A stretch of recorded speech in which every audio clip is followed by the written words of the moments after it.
What's poppin', everybody? Hello and welcome to Popcorn Culture. My name is Ben Carlin and I am your host. Here with me today is my brother Jay, who will be in every episode. You know, it's not surprising that I'm here, Ben. I feel like it's more surprising that you're here. It is surprising that I'm here. And to be honest with you, I like, it is Wednesday. We normally record the pop on Mondays, and it has been like day after day of feeling like absolute just death. Yeah. It has not been like the most delightful past several days of my life. I would say it's been like, it seems like you've been having like just a string of unlucky events in a row. Yeah. I think that's well said. I mean, like, to say it's maybe been like one of the worst weeks of my life is like probably not far from the truth. Sure. In terms of like the bizarre number of things that keep happening to me. But yeah, I've been sick for about 5 days now, and it has been the most typical Ben type of sickness ever. Just, I think, because like if there is one test that I cannot pass, it is a strep test. Yeah. I cannot get a positive strep test to save my life. And you like, want to pass this test? Well, like, okay, so correct me if I'm wrong, but you grew up as like a strep haver. I did. I had strep a bunch. Yeah. Sure. Yeah. Bunch of confirmed cases. The delightful thing, and not that I would ever wish strep throat on anybody in any capacity, because it doesn't seem fun. But the one good thing about having strep is that it's a bacterial infection and therefore treatable with antibiotics. Right. And so it's sort of like whenever I am in a lot of like illness related pain, like I'm already bad about going to the doctor. And most of the time, like when I'm sick, I will be like hyper hesitant to go a lot longer than I probably should. Right. And it's like been one of those things like where throughout the course of my life, in adulthood, I have had shingles, which is untreatable. I have had hand, foot, mouth disease, which is untreatable. And then just like a myriad of ailments, you know, like we all have seasonally, all of which, you know, like when I go to the doctor, it's like, oh, my throat is absolutely killing me. It's like, can I endure the strep test, which if you've never had it done before is so much worse than the COVID test because it involves the swab going down your throat instead of, you know, up your nose. It's you feel like you're going to gag. Or, I mean, you pretty much will. You will gag. Yeah, because they will touch the back of your throat. Right. And I think like it's always like one of those things where I'm mostly going to the urgent care facility with the hopes that it will end up being that. And I'll get there and they'll be like, you have strep. No problem. Here's the prescription. You can pick it up next door. Right. Go about, be on your way. You'll be better in like 48 hours. Right. Yes. Take the medicine. By tomorrow morning, you will be significantly better. Yes. Right. To date, and I don't know if there's a way to like search your entire life's medical records. I don't think I've ever had strep throat. Wow. Never. And it's like one of those things where it's like, it sounds like I'm bragging. I would rather have strep. Because then they can cure it. Right. Then they can do something about it. Right. And it's like, at just least random viral strain is terrible. Yes. Because it's very much like wait it out. Exactly. And this is like why I'm always so hesitant to ever go to the doctor, because every time I go, there's nothing they can do. There was even an instance once where I'm sure we talked about it in like an early episode of the Pop, where I had like a really horrific scratch from Indy on my eyeball. Yeah. Where I just woke up one morning and she just wanted pets, and she was like laying on my chest and she like reached forward with her paw and just like scratched down my face, and I was like, oh my gosh, my eye is like so painful.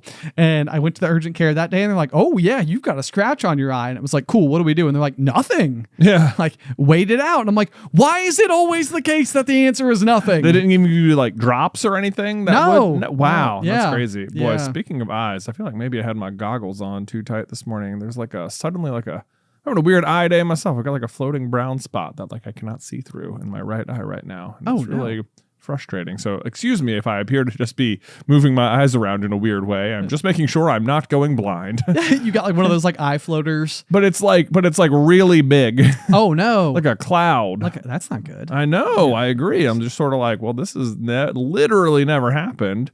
But I'm having a weird eye day. I came in. Sometimes I get those like really bright floaties. And if I just put on sunglasses for like 15, 20 minutes. It'll just sort of go away. Yeah. Which worked earlier, but now something else is. I feel like I got to stay away from some bright lights today. I don't know what's going on. Although, of course, we've got like our driver. I say that as if we're not, you guys can't see it, but just off camera is the largest light we have. Yeah, it is.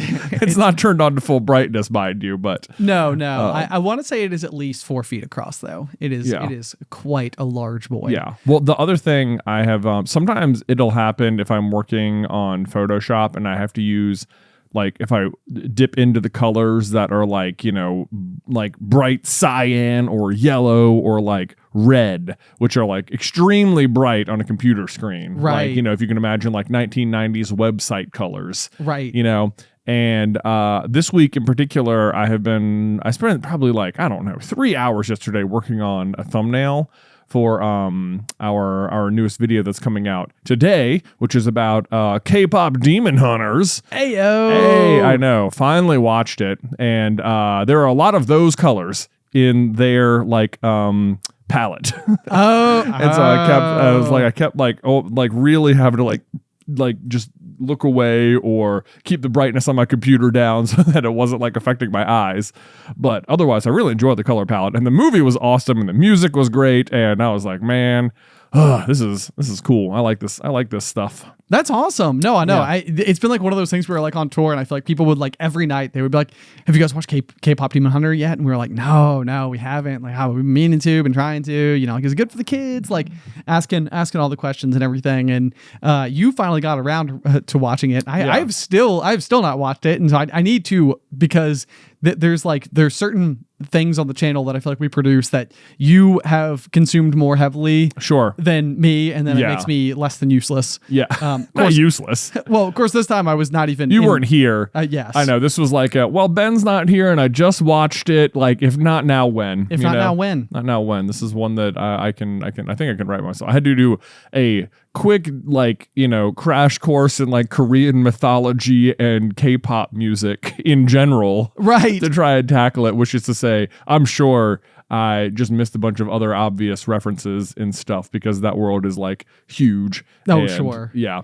But then I discovered that like the band is based on like, or the band of the movie Huntrix is based on like a real life band called Blackpink, which if you watch White Lotus, if you remember Mook from the most recent season. Yes.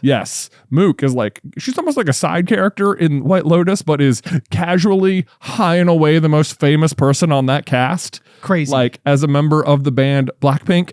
And yeah, like I was watching some of their music videos yesterday, and I was like, "Oh my god, they are awesome. They are so good." That's so wild. Yeah, it's like it would be like if Taylor Swift was just like casually starring in some like Korean drama as like a maid. Right. Exactly. And it's like, exactly. It's like when Taylor Swift is in The Giver. You're like, oh, that was weird. Right. Yes. Those are the kinds of things though that I feel like she hadn't become capital TS Taylor Swift yet. Yeah. Like, I mean, she was very much on her way. Yeah. Well, Lisa is capital Lisa. I think that's literally how it's presented. Oh, really? Yeah. Already. Wow. But yeah. In any case, go check out K-pop Demon Hunters, and my eyes are hopefully okay. The floaty has gone away now that I've talked about it. It seems like maybe naming it got rid of it. You scared it off. I did. Yes, get out of here, you weird cloud. I don't know what's going on here. That's the other weird thing too, though, about illnesses sometimes is to even know like what to call it. Yeah. It's just sort of like, it's like, I feel miserable and I don't know why. And then you'll go and they're like, oh, you have this. And it's like, oh, haha. Yeah. Now I know how to hate it. It's like anytime you bring your car to the mechanic, it's always like, it is such a problem until you bring it there and they're like, what's the problem? And you turn on your car. It's like, I'm fine. What are you talking about? What are you talking about? I'm all good. I'm running on all cylinders. I don't know what weird clunky dunky smoke noise you're talking about. This happens every time. Every time. I wonder what it's like for the mechanics of the world who are like literally on the receiving end of that. And they're like, we never get to see it. We never get to see what's actually going on. I've never seen a single car that doesn't run appropriately, actually. Right. Yeah. Everyone brings us high functioning vehicles. But the reality is the mechanics are like, no, that's not how it is. Yeah, no. We see broken things all the time. All of the time. You had to bring your car to a mechanic last week, speaking of more bad luck. Yeah, Ben Carlin's worst week ever. Ben Carlin's worst week ever. Let's continue walking down that road. Yeah, why don't we? Yeah. Because I'm certainly not driving down it. Oh no. Goodness gracious. So this is another thing that has happened to me in the past week. Was I was watching Monday Night Football, where the Commanders lost. With a field goal kick right there at the end, and I was like, wow, my night can't get any worse. And then I went upstairs and was crawling basically into bed at approximately 11:20 at night when my night got worse, because there was an extremely loud sound from outside, and Alice was asleep because she had just gone up to bed early anyway, and we were like, what was that? And like it's crazy. Like we live in the city. Like Alice always refers to our house as like the cottage in the city or whatever. And so it's like, it's not uncommon for us to like hear noises from time to time. Right. Like, even just like the occasional, just like kids that are setting off like fireworks, or just like a car backfire, or, I mean, like that. But like you say cottage in the city, it's not like the beginning of Up where you have like a house surrounded by skyscrapers. No. Yeah. But like you're like in a neighborhood. But I'm in a neighborhood, right. but in the city. In the city, yes. And so it's like one of those things. So we like, you hear noises, and like all the time, like we'll be like sitting on the couch at night and you'll hear like a loud bang or whatever. And it's like, you'll always be like, oh, was that a gunshot? And it's like, it never is, but it always sounds like it. And so sure enough, we heard this like really, really loud noise, and we're like, what on earth was that? So Alice and I both get up. It wakes her up from asleep. I'm basically asleep. We run outside, and we've got like our screened in porch. So that's like kind of like our way to go and inspect like what's going on outside without going fully outside, because you're sort of like still medium grade protected, because in the dark especially, nobody's gonna be able to like see in through the screens and see us like out there in case like there is actual danger, which obviously that's just us being like overly cautious and stuff, but, right. But anyway, so we're like, we're kind of like looking out at the scene, which near as we can tell is just basically like an empty night, like it almost always is when we hear something. And I'm sort of like looking over, and I'm like, well, the cars look okay, and like that's all fine. And then all of a sudden I see like the lights coming on all my neighbors, and like people are like coming out like in their bedclothes, and like wearing robes, and like slippers or pajamas, or just like whatever they were in the middle of the night or threw on in a second. And it's like, okay, no, something actually happened. And so I kind of like go weave our way out, and sure enough, like there is just glass all over the middle of the road. We look across the street, and my across the street neighbor's Jeep is like up on the sidewalk, and then I turn the corner and get like a look at the other side of my truck, and the driver's side like front of the vehicle has just been like demolished. Right. Like I mean smashed in. Just smashed like a can, like I mean it's just like parts are hanging off everywhere. Like I say, I mean there's glass all over the place, and we're just trying to figure out like what happened. And so like, we're taken to the scene. We immediately call the police, and we're sort of like, hey, like our cars were hit and run. And, like we don't know what this is. Like, right.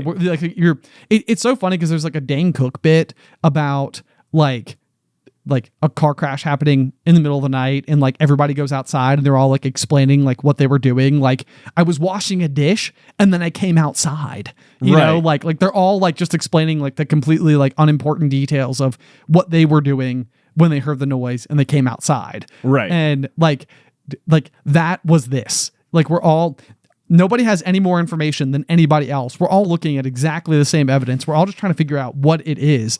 But what was really insane about it was the amount of damage to both vehicles that were struck, the sheer amount of glass, like I say, all over the road. I mean, like just absolutely everywhere. Like Alice's car was parked 3 feet in front of my car, completely untouched. Right. But there was like glass completely underneath her vehicle. There was glass like in like the spokes of her wheels, like, I mean, it's so much. Right. But what's shocking about it is that neither of the broken vehicles, my truck or the Jeep across the road, have any smashed glass. Right. So basically someone came flying down the street, ran into one of your cars. Yeah, ran into the Jeep across the street, which ran into a tree and then bounced backwards. Right. So you could see this huge gouge in the tree that the Jeep had ran into. And then the front and back end of the Jeep are both crunched. Right. And then so they kick it into reverse. I don't even think they kicked it into reverse. I literally think they hit that vehicle with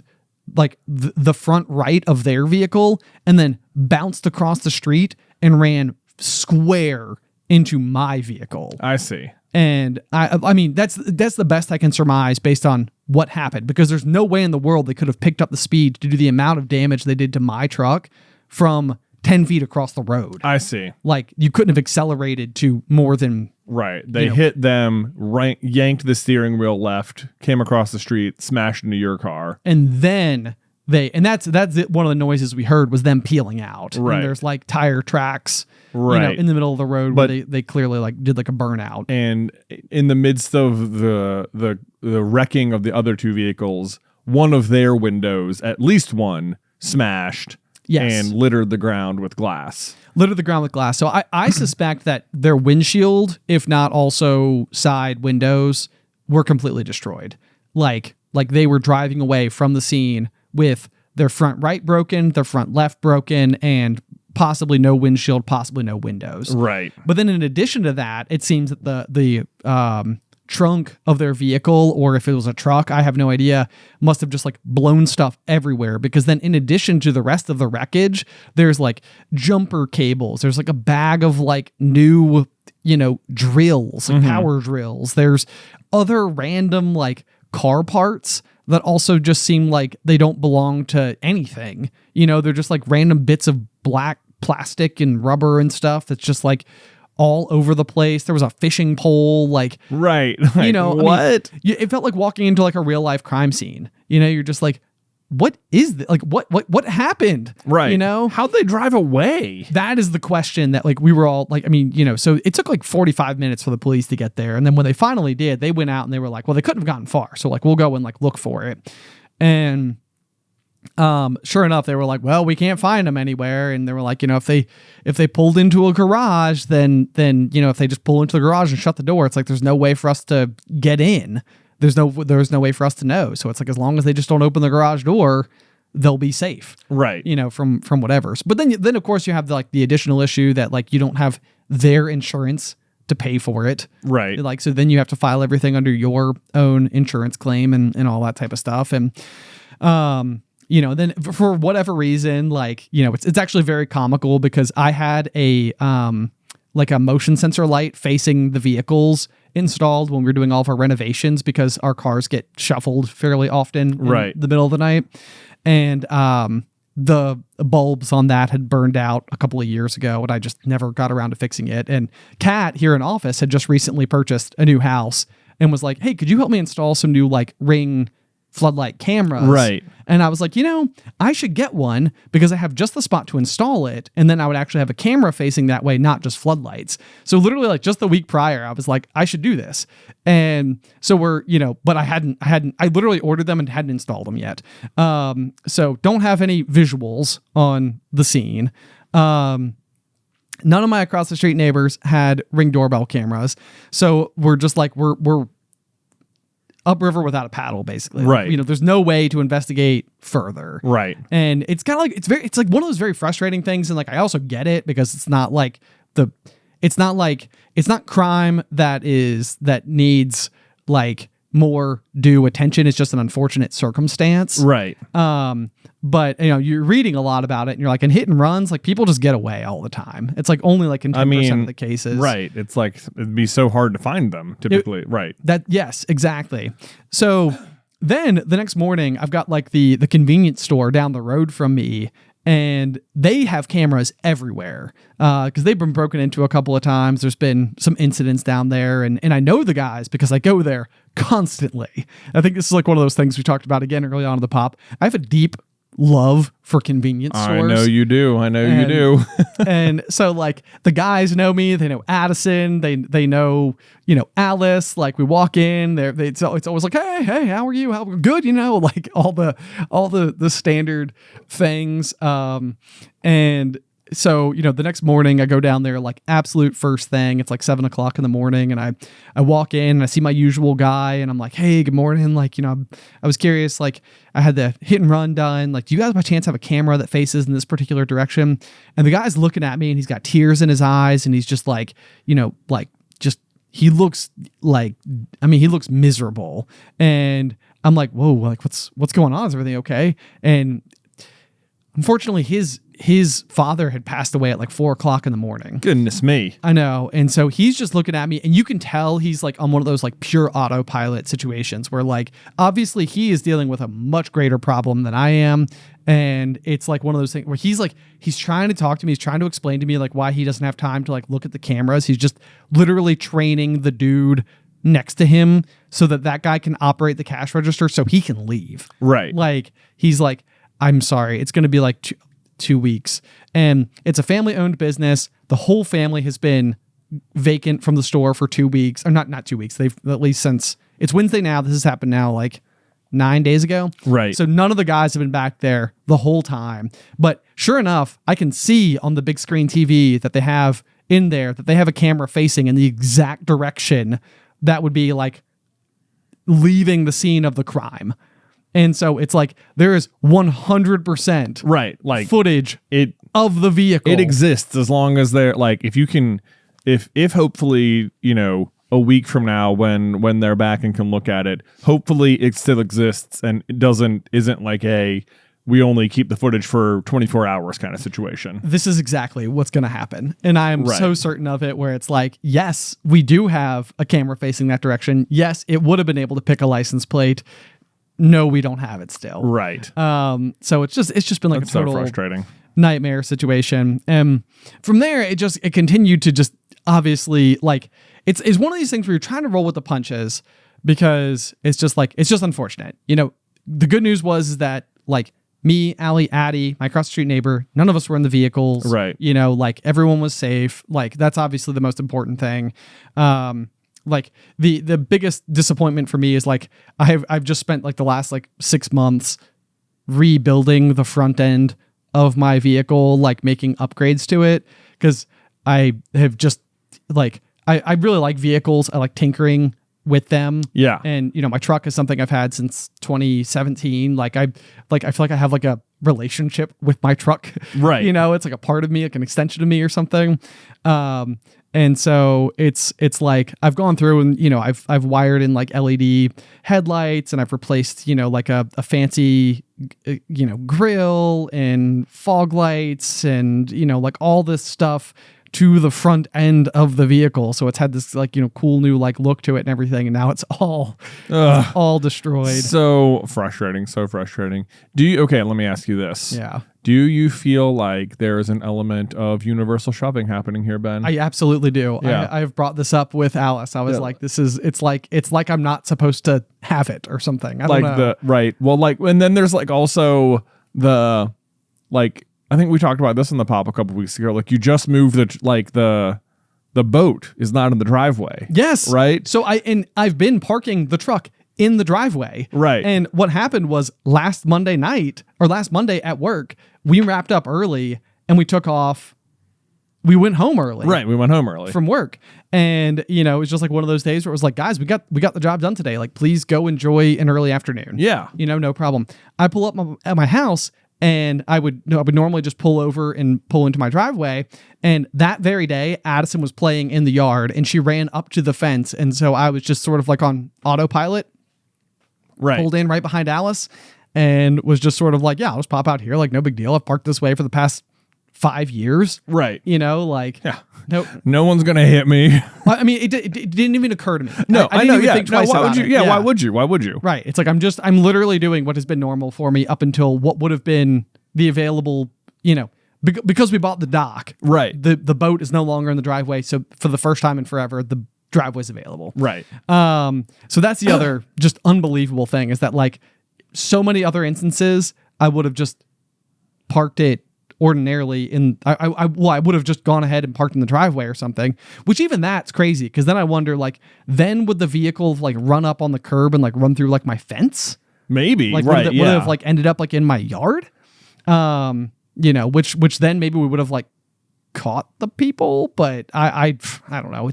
It's like, I don't know. It's just so frustrating. And then like what made matters worse from there, was then I have to go through the process of like getting my rental car, which there's like this whole debacle where like I call like one insurance agent and they're like, oh no, you don't have rental coverage. And I was like, that doesn't sound like me at all. Like, like I understand insurance is expensive and stuff like that, but I am not skimping that much like to not pay for rental coverage. Right. Like I have that. There's no way I don't have that.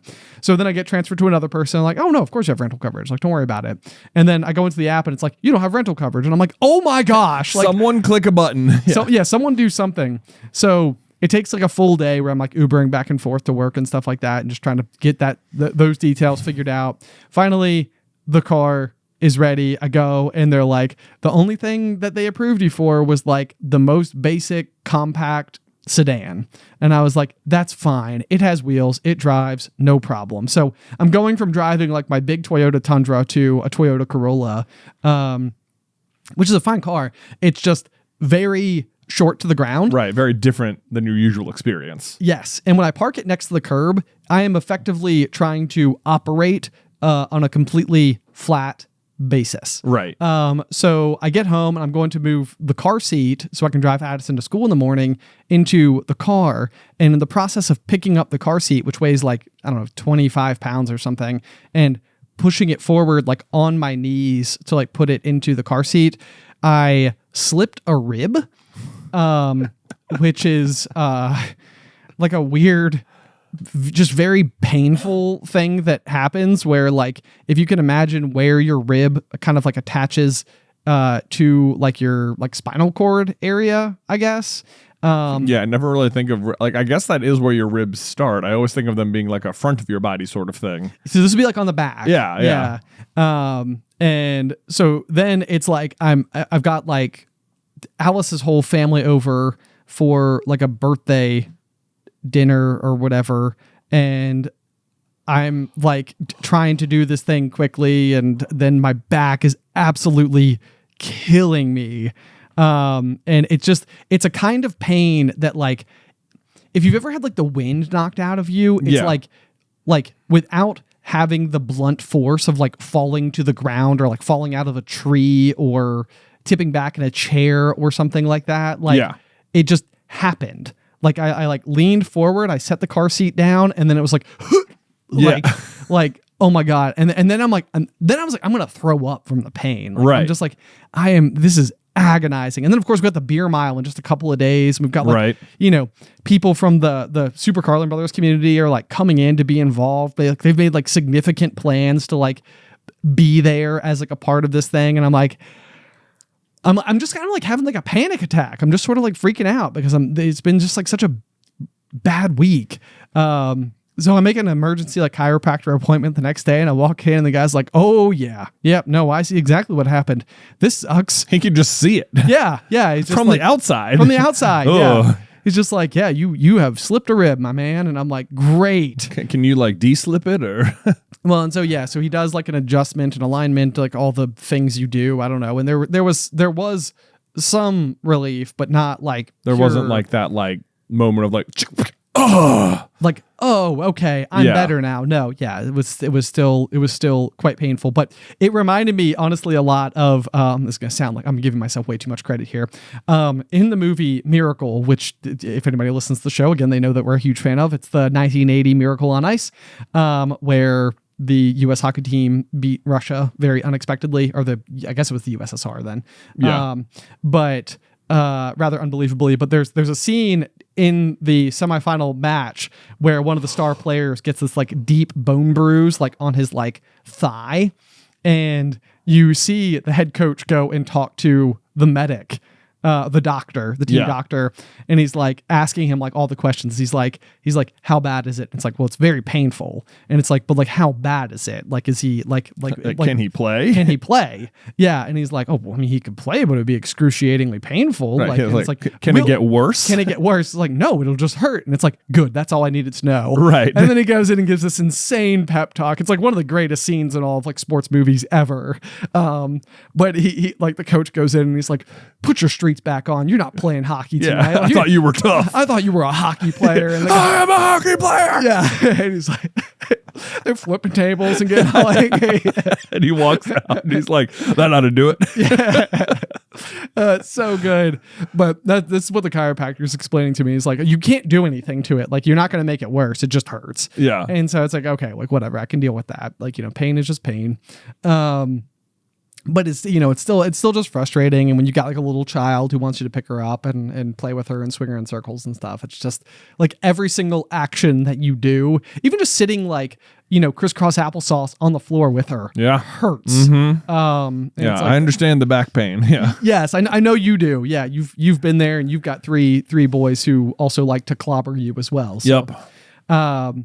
So that happened, and then that like, it did chill out enough to the point where we got to go to the beer mile. Yeah, we have a minor uptick, or minor positivity hump here. Yes, indeed. Yeah. Where one of the longtime, like community members, someone who we've known for years and years and years through all things Super Carlin Brothers, our good buddy Paul, who I basically gush over whenever I have any available opportunity. Yeah, we've got if you're on our Google Hangouts for like Patreon, then we have like a bingo card for things that like often come up in the calls, and one of the squares on the bingo cards is literally Ben gushes about Paul. Paul is like just a great human being. Truth. He is, yes. In every single capacity. And he has been just such an amazing force of positivity, like from the other direction, I guess, from how these like online communities work. He's just been somebody who I feel like I've always like resonated with. And so he actually signed up for the beer mile independently with his brother Matt. And he sent us invitations. He's not from Roanoke, mind you. Yeah. He's coming into town. He wants to participate in it. They were, if we had not decided to join them, they were just going to do the beer mile, just the two of them. Just two of them. And just each do 2 laps, 2 beers on their own. But we were like, no. We'll join. We'll do it. We love the beer mile. We love the beer mile. This sounds great. So we get out there. We're in this whole evening, actually, I would say is like the total peak of how the past several 10 days or whatever my life have gone. But we get out there. Paul and Matt are both in peak physical condition. Oh my gosh. I mean, yes, they absolutely are. Matt, I want to say, I don't want to say, he just is runs for his college on the track team, and specifically runs the 4 and 800. Yes. And this is, each person's doing 1 lap of the beer mile. So it is a 400. Yes. Yeah. Yes. So it's like, this is well tuned. And then Paul is, he is in the military. Yeah. He's a pilot in the Army. Yes. Yes. And so he is also, through all of the various, I think like just being in the military alone is going to make you a fit individual. Mm-hmm. But I think that even by the military standards, Paul is like the top. Has a special interest in fitness on top of it. Yes. Yeah. Has done Ironman, can lift heavy weights, all that type of stuff. So we get out there and then the other thing we can't fail to mention is that we were not the only Super Carlin Brothers themed contestants. Yeah. Team in the beer mile. In the beer mile, we were not. So we got there and we're expecting, to meet Paul and Matt to go run. And then, we knew other people were coming into town, and they all walk over and we're like, oh man, hey, what's up, guys? And we see they're like wearing matching shirts or whatever. And it wouldn't even be unlike them to have just made matching shirts for the sake of like cheering for us for like 20 minutes or whatever. Yes, just for the pure camaraderie of the thing. Exactly. Yeah. But then we find out that they're like going over to the table and they have entered the beer mile themselves. They have. Yes, as the element of surprise. The element of surprise. Oh my gosh, it was fantastic. So there was and then our team branding, so you have to come up with like a team name or like when you enter the beer mile, everyone has a team. And then they also, for whatever reason, like insist on incorporating some like overarching theme to the beer mile, which some people participate in and some people don't. And the theme this year was like circus or like under the big top or whatever. Yeah. Yeah. So like, but we were not like in on the circus theming at all. We were PB&J and Matt. PB&J and Matt. So the PB&J being Paul, Ben, and Jay.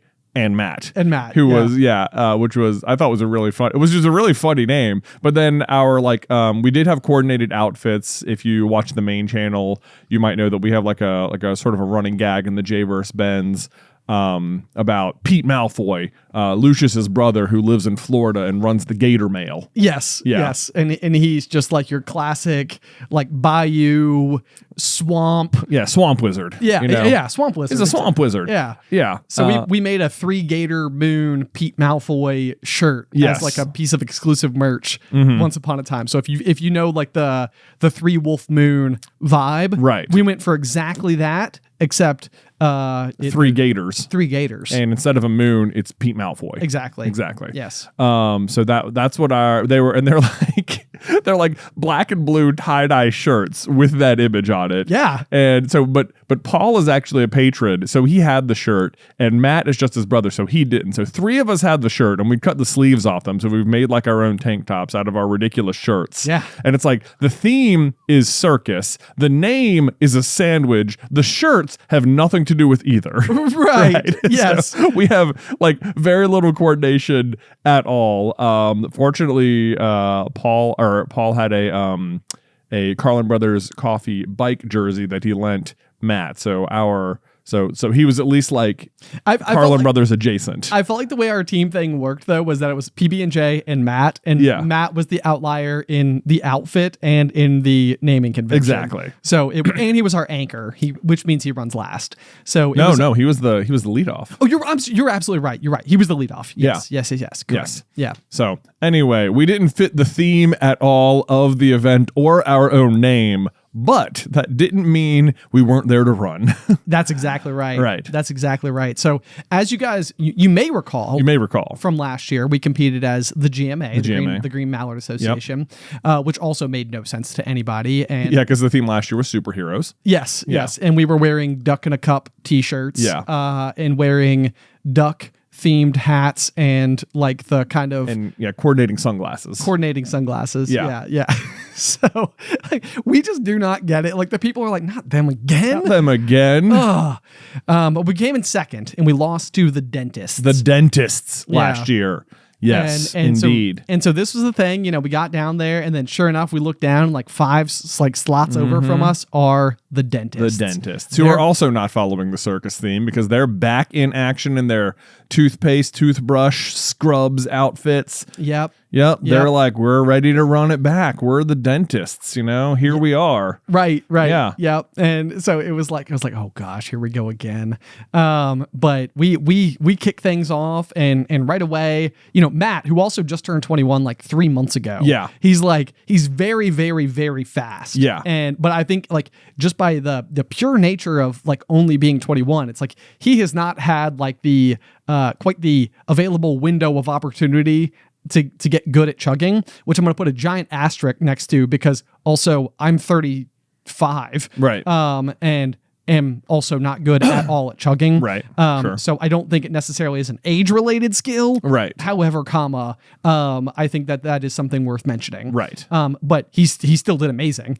And then took off like a freaking rocket. Like someone shot him out of a gun. Yes. Yeah. I mean, it was just so unbelievably, shockingly quick. Yes. And it was a delight to witness unfold. Yes. I mean, I said he ran for his track team, and I mean, he just looked like it. He was like so light on his feet. And the course, if you don't know, is the worst quarter mile ever. It is switchbacks up this terrible grassy hill. You're running on an angle the entire time. Yes. But you were watching Matt run, and it was like every like movement of his body helped accelerate him forward in the most efficient way possible. And it was like, that's how people are supposed to look when they're running kind of way. He was like tall, upright, like, shoulders completely open, big long strides. Right. But like, I mean, it just, everything about it, you're like, you are watching an actual athlete do things. Right. And then there was us. And then there's me and Ben, who were, and like, in general, right, like a little bit fit. We're athletic in general. Right. Like if you were playing if a bunch of people were at a park and you were playing like kickball, you'd probably pick us. Right. Yeah. Like exactly. at least in the top like 4. Right. You know, choices or something. Like, you know, we're it's okay. Yeah. Like, you know, if we try, we can usually get like pretty good at stuff. Exactly. However, right now we're not very good at anything. Not like in particular training. I'm like swimming a couple days a week, and that's like my amount of fitness at the moment. Yeah. Which is, you know, great exercise, but it's certainly not running. But anyway, so I'm running second, and Matt comes in, he tags me, and I'll at least give myself credit for chugging the beer. You did great. In speed. Yes. Yeah. Absolutely. And doubly so because for whatever reason, they had 16-ounce beer cans. They did. They switched up last year. So when we first started doing the beer mile, when they introduced it, they used to serve it in solo cups. They did. They would get the beer right out of there, and then you just go out of the cup. You can drink a lot faster out of a cup than a can. Yes. But when they did it last year, it was 12-ounce cans, and we were like, okay, whatever. That's still not that big a deal. But this year they busted out 16-ounce cans, and like a surprise move by the race organizers, and we were like, whoa, okay. Here we go. This is a little bit extra. Fortunately, we trained with 16-ounce cups at the office. It is true. Yeah. We do that. Yeah. So you had a great chug. I had a great chug, and it was one of those situations where like Matt came through in first, and so it was like, hey, okay, I gotta hold this lead as best I can, because I know like we are in front of the dentists right now, but I also know they are pretty quick. Yes. So I'm like chugging the beer as fast as I can. I get off, and I'm like probably, I don't know, 3/4 of the way up the hill, and it's switchback, so you can see the guy behind you kind of like running, and I could tell he's a lot faster than me. Sure. Like I'm going as fast as I can, but I was like, that guy is mahoovin'. And I'm like, he's gonna like, I felt pretty sure he was gonna catch me, but like I just got to get as close as I can, keep him behind me as long as I can. And I think I probably got about like 3/4 of the way before he finally like caught me. But fortunately, that was like right as we got to the downhill section, so it was harder for him to put too much more distance on me. Right. Yes. So I come down the stairs and I tag you. Yeah. And then I was like, there's nothing. I'm a bad enough chugger as it is. And so they also had non-alcoholic beers. Yeah. And those were 12-ounce cans. Okay. And I was like, made a tactical decision. Absolutely. I'm like, I'm taking the strategic path here, like no messing around. And so I kicked the beer back, and I would say it was actually like a reasonably, like for me, I would say it was a reasonably okay chug. Yeah. Like not my worst or anything. I probably poured like maybe like half an ounce on my head when all was said and done. Cause you have to like hold the can upside down over your head just to make sure it's like empty. Throw it in the can, start like, you know, booking it up the thing. And one of the things I always run into with the beer mile is the carbonation inside of me just manifests so fast. I mean, that's part of the challenge. Right. So I made it, you know, like up the stairs around the first corner or whatever, and I'm like doing like the first switchback, and I had this like ungodly like full can of beer belch come out of me. Nice. Like uncontrollably. Like, you know, it was just like one of those things where it was like that was like an amount of air inside of my body that had to come out, and then it did, and I was like, oh, I got it now. Yeah. And I was like, okay, I have like a gear switched, and I mean, not to say I was still anywhere nearly as fast as Paul or Matt, but I felt like I was able to like go faster, right? And you know, get up through all the switchbacks and everything, rip through. You know, at this point in time, we are behind the dentist. We are behind the dentists, yes. Yeah. So slap hands with Paul, who like, goodness. I mean, if we're talking about Matt being like tall and upright and long, Paul is like a completely different animal when it comes to like how he moves. Right. So one, he kills his jug because it's Paul. Well, so what happened was like the dentists came in ahead of you, and they tagged their fourth person, their anchor. Yeah. But it turns out he's terrible at drinking. Oh, is he? Okay. Yeah. I missed that. Okay. Yeah. Because you were running. Yeah. But me and Paul are sitting there watching this guy, and he is like taking forever to get the beer down. And I was like, Paul, Ben is coming. Like if you can slam this chug, you can absolutely catch this guy. Yeah. And he is like looking at him like, yeah, okay, yeah. I'm like, Paul's extremely competitive. Oh yeah. But so like what I think is remarkable though, so he gets his beer down, but then like the way in which Paul takes off is awesome. Like, I mean, this is like a person who is like running like a bowling ball or something, like pure power. Yeah. Like, I mean, just almost as if he like leaned forward and was like each and every step was like jumping forward. Well, so like we all know Hugh Jackman as Wolverine, right? Yeah. Right. So and everyone loves him in that role. But the only critique people ever have is that like in the comics, Wolverine is a short, stocky guy, not a like giant, huge, like Hugh Jackman type guy. Sure. So that I can only imagine how Paul moves is how the Wolverine actually moves. I could completely see that. Yeah. So Paul is Wolverine. Paul is Wolverine. New headcanon. There you go. Yeah. You're welcome, Paul, for the new nickname. But yeah, like, I mean, so he just starts taking off, and I mean, he's flying up the stairs, and then you have this like 90-degree right-hand turn. He literally almost like runs through a pole. Yeah. Like that is like mounted there. Rips around, goes through like another tiny little sets of stairs. And I mean, he is gaining on the guy in front of him. Gaining on the dentist. In no time. Yes. And then he puts massive distance. Right. He passes him. Like, have you ever been anchoring a relay when your team was winning?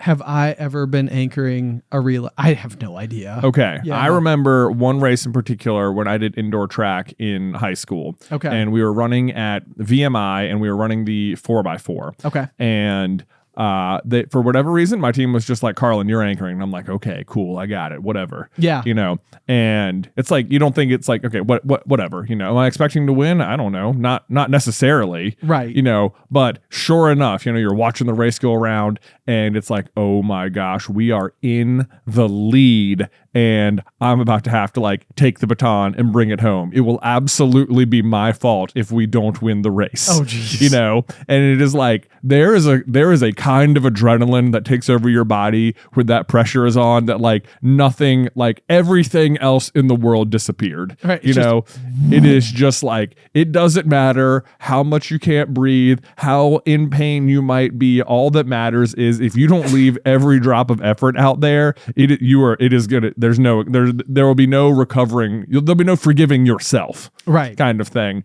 And I remember just going, and it's like in indoor, it was like, I think it was like a 100-meter track. So you had to do like 2 laps around or whatever. Okay. Whatever. It was 2 laps around.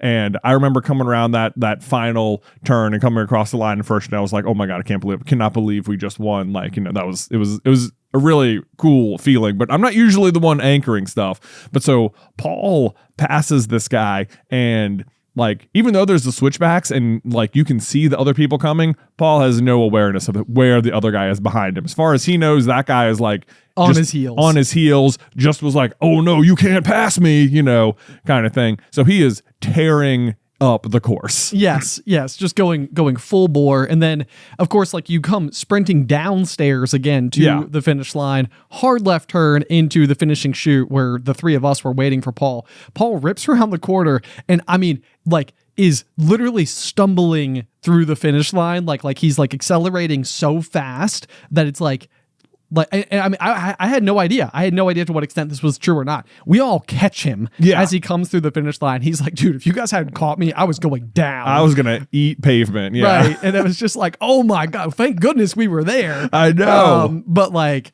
yeah, so we won. We won the beer mile. We won the beer mile, an event that we have been trying to win for 8 years. Yeah. I mean, we have done it. And we did it. We did it. We won. We did. We won the beer mile. I can't believe it, man. It was so awesome. Yes. And it was like one of those things like where we won. And I guess because we've never won in the past, we didn't realize there was like a prize either. And so like the dentists come over to us. They're like, congrats on your new pair of shoes. Oh, they were salty. Yeah. You could tell. You could tell. They really didn't think there was going to be any competition. No, none whatsoever. Nope. Like, they had these like looks in their eyes where it was like they were trying to find a world where they could like muster like some like respect or something, but it was really just like, yeah, good job. Right. Yeah, you guys, you did it, and enjoy your new shoes. And we're like, new shoes? And they're like, yeah, you get new shoes if you win. And it's like also like that's them explaining to us the fact that there's a prize that we didn't know that they were anticipating receiving. Right. And it was like, oh, really now? Yeah. So all 4 of us also got a brand new we got a voucher. A voucher for new shoes. Yeah. Yes. So I'll have to go pick those up. I know. I was pretty excited about it. So I think now the pressure is on for next year, you know, because I guarantee they're coming back. You're absolutely correct. Yeah. They definitely are. Yeah. They're not going to, I don't think they took, I think my guess is that they have it loved being the guys who won the beer mile at their dentist office for the past 365 days. I suspect that if you go into their office, that there is like a trophy or like a thing that sort of like demonstrates their glory or whatever. They're also all quite good looking, which is just real insult to injury if you're any other human being, because we were a fairly good looking team. Well, sure. Yeah. But I don't want to pat my own back, but the three of you looked good at least. Well, you looked great too. Oh, thank you. I mean, if I'm not mistaken, I'm pretty sure the dentist even complimented your mustache. Well, they did. At the very least, I did have a great like circus style like ring master or strongman kind of mustache. You did have that going for you. Rocking. Yeah. So that was great. So anyway, we did it. We did it at last long. We did it. I was so stoked. But that was basically the my only relationship. That was your GoFest experience. That was my GoFest experience because I didn't get to see another single second of it afterwards, because I woke up the next morning and I was like, man, maybe I'm just like really sore and achy from, doing the beer mile. Cause like, how often do you run full speed? Just go full sprint out of nowhere. Right. And we were on tour, but like 3 weeks ago, and actually, I think that is accurate. So I mean, like there's been like lots of interruptions, like the weeks leading up to it, we were super busy. So it has not been like the healthiest 2 months of my life by a long shot. Sure. And all that travel and everything wears you out as it is. But yeah, so I was like, well, maybe I'm just like sore from like the beer mile, or like, and I drank a non-alcoholic beer. So I was like, I'm not like hungover or something. Like, right. I don't know what this could be. But as the day is progressing, I am just like, oh no. I even texted you that morning. I was like, hey, you got GoFest plans? And you were like, yep. And I'm like, I'll just see Jay at GoFest. It'll be great. Oh, I know. Cause I remember at like, we were down there with like mom and dad, and like we left, and I was like, Beth was like, wasn't Ben going to come down? Where'd he go? Like, I'm surprised he never texted back. And I was like, that was weird. He texted me about GoFest plans. This is exactly right. Yeah. And I was just like, basically what was happening was having like one of the worst possible days, trying to parent while you are sick, especially before you even realize you're sick and you just feel horrible otherwise, is a very difficult task. No doubt. And if you ever want to see a rather friendly side of Reddit, it is a great place to go and just see like a thread, like how to parent while sick. Because if there is ever a time that Redditors are completely understanding of your humanity,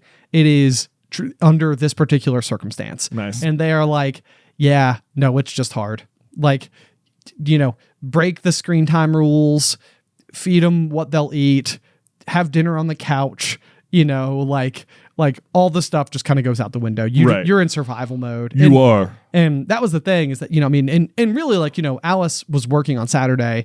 And as soon as she got home, Alice is a superhero anyway, so she was amazing. But, like that, just trying to get through that first day by myself was straight lousy. And then, I was so sick. I was out Saturday, GoFest, Sunday, GoFest. I didn't come to work for 2 days this week. Like, it has been a long haul. Yeah, it absolutely has. So I'm glad you're feeling somewhat better.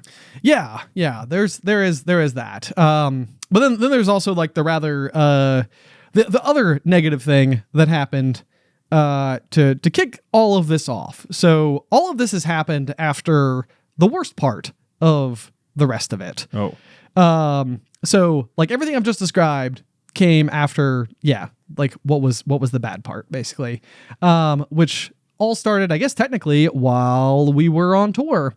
I got a FaceTime call from Alice in the middle of the day while we were in Chicago. And it was like we had 2 free days the whole time we were out there, and this was one of them.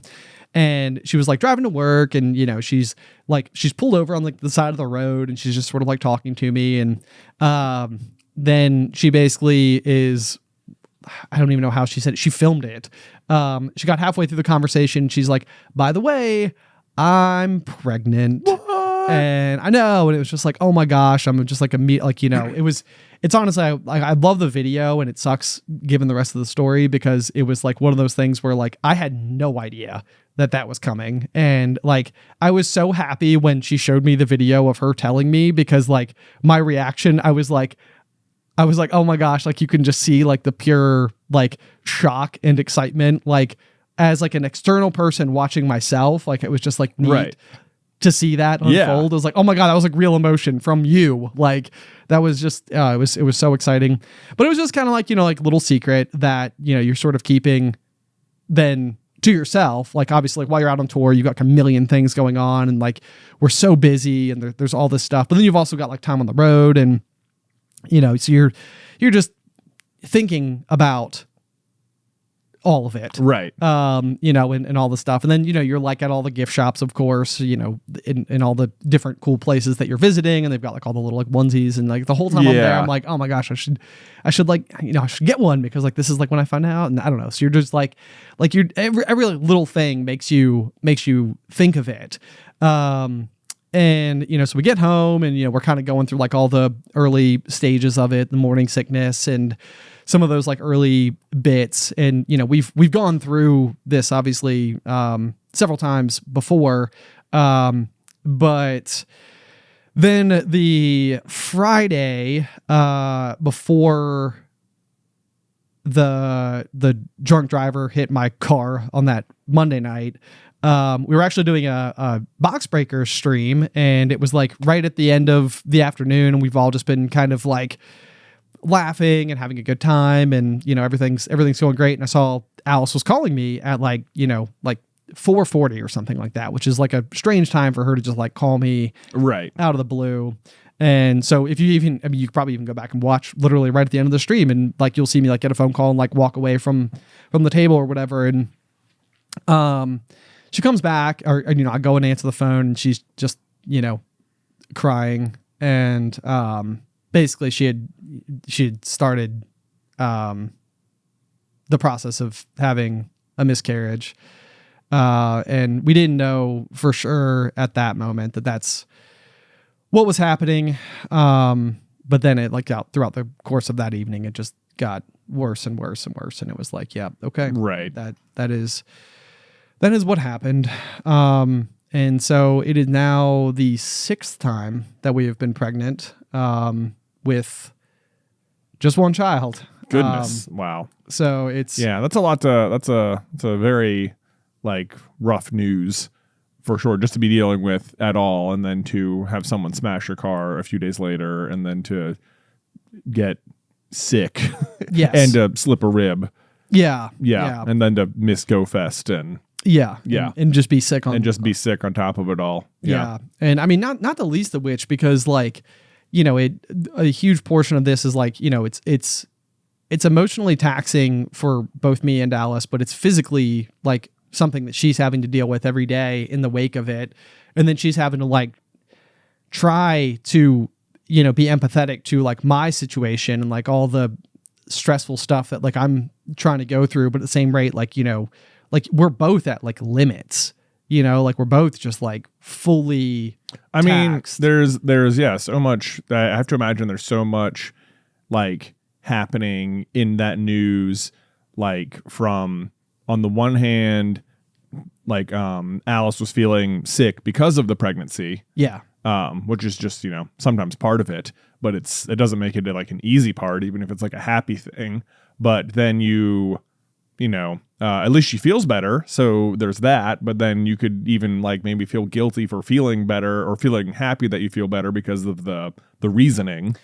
Then there's like you said it's like the 5th time it's happened, and that's, it's probably hard to get your hopes up over and over. And I imagine at some point you have to like, then you're each on, it probably means different things personally to each of you. And then it obviously means like things to you as a couple. And it's like, do we, how many times do you want to like roll the dice on this situation? And, there's so many different fountains of emotional, like I don't know, trauma that you're dealing with all at the same time that are like overflowing, and then someone hits your car. Yeah. Yeah. Yeah. And that's exactly it too. Yeah. I mean, it's just like, it's odd because you mourn something like that in real time as it unfolds. There's like, yeah, you're right. Like there's like the nausea gets reversed almost immediately, or if that's what happened in our case. And that's helpful in like a very short term perspective. And then of course, like, I mean, we were only 6 weeks in, so it's not like there are plenty of people who may not have even known they were pregnant yet, like sure. there's plenty of people that it could have just been so early and you just don't experience those early pregnancy symptoms that you wouldn't have had that. I don't know.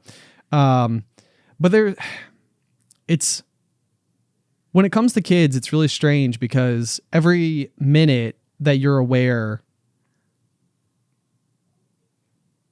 that you think that they're coming, it's like you're painting a picture of the future in your head. Right.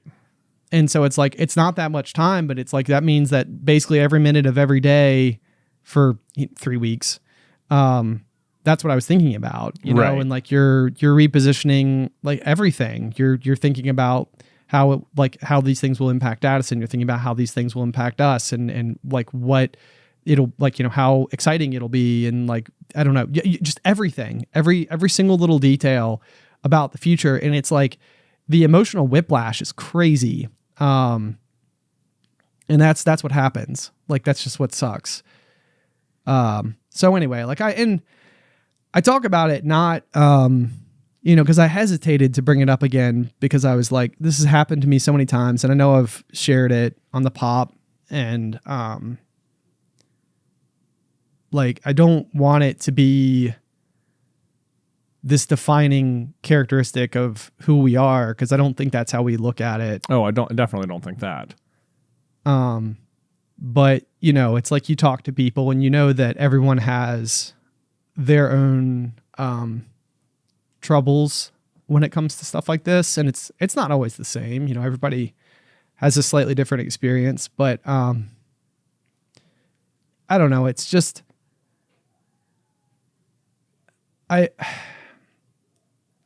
if there's something that like I feel like I can do is just like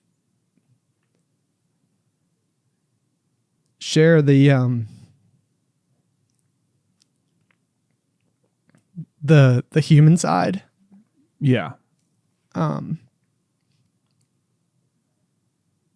Like it happens to everyone. In different ways. And so I just,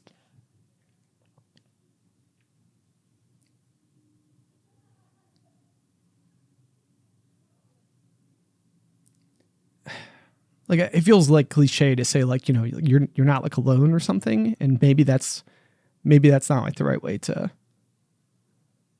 phrase what I'm trying to say, but I'm sure there are people who feel very alone in situations like this because it feels very like center.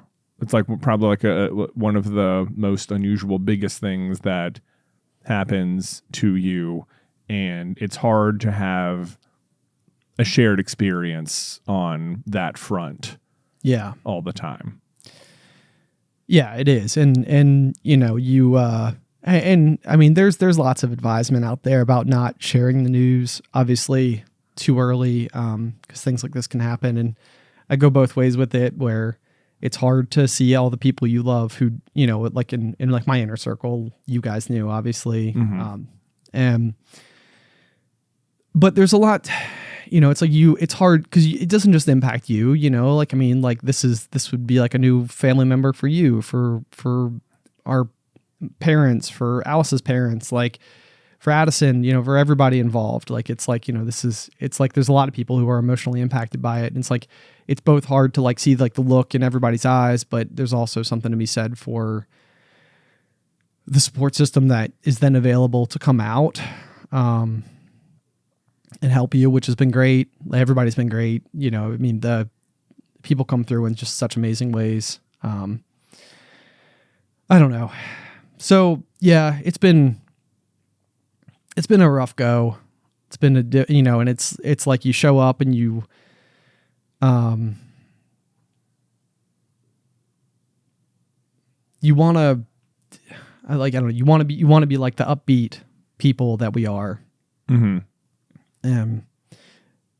Normally that's not so hard. But when the distance is traveling a bit further from where you're feeling, it's hard. Yeah. Yeah. I mean, I think you've had an extremely, extremely difficult week and a half here through a very crazy series of unfortunate events.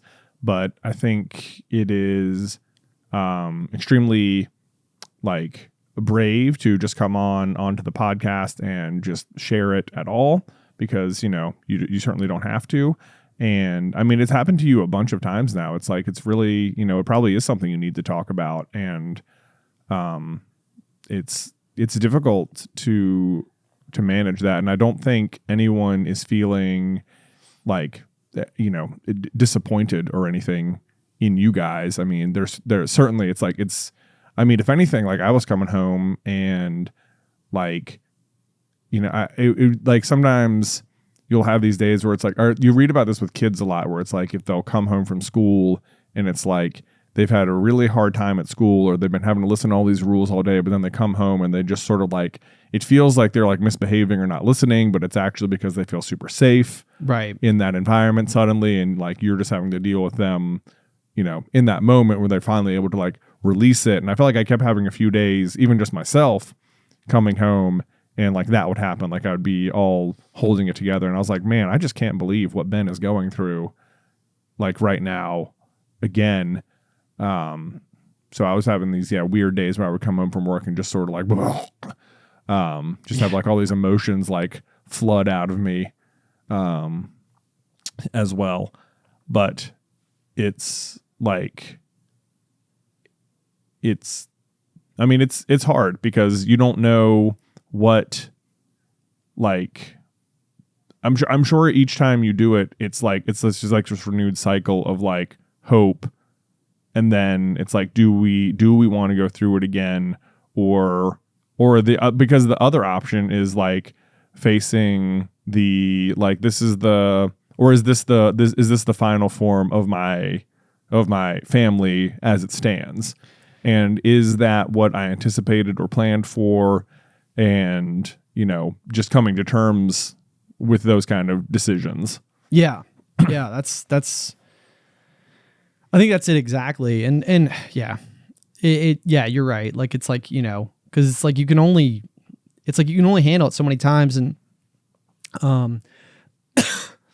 sometimes I think when a bad thing happens, there's almost this weird piece of relief that I feel will happen in the back of my mind, where it's almost like I'm an anxious person anyway. And so I think I anticipate bad things happening all the time. I'm always expecting it. I'm always thinking about it. I'm always worrying about it. And so sometimes I almost feel when the bad thing does happen, it's almost I'm okay, but now this is the devil I know.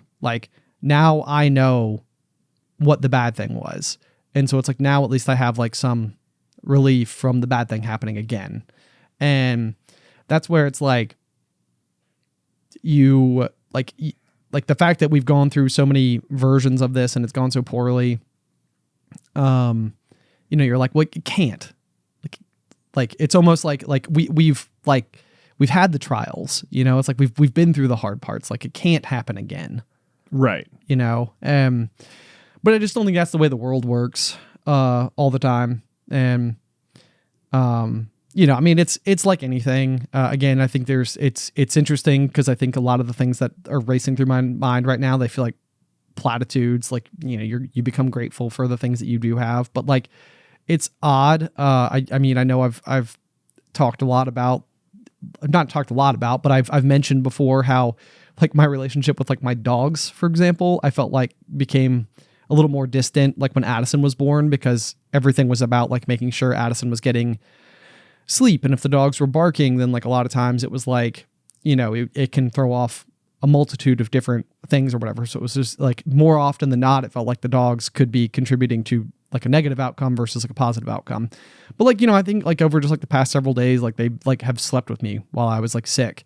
And like, they've just like, laid at my feet or whatever, or like laid on my side. And it's like, and I'm like, I get to the end of every day, I'm just like, you guys are just there for me. Like, and it's like, I do feel like I've just like, you try to be grateful for what is there, what has worked out. And fortunately for us, and it sounds so generic, but maybe it's just because this is the human experience, is like, when bad things happen, you try to focus on the good things. And right. So that's what I'm doing. And we're okay. Like, I think it's obviously there's lots of conversations and discussions and things we're scared to approach and things we're trying to be open about and honest about and feel our feelings and all those types of things. And so you just keep wading through it and look for the next. Right. Yep. But I don't know. I don't know if I have any more I can add, and I'm sure I can't talk about anything else. Well, so that's okay. I think we'll probably just call it right there. Thank you so much for sharing, though. Thank you. Yep, absolutely. But I think that's everything for today, you guys. Thank you so much, as always, for your support. This community is truly tremendous. It's really anytime we meet anybody who listens or watches any of our various shows out in the real world, there is like a really great something. I feel like a broken record about it, but it's like you feel good to know that the people who tune in are these people, because it means that like the people who have decided to lend their ears to what we have to say are nice people. And so thank you guys for being those people. But otherwise, until next time, pop pop.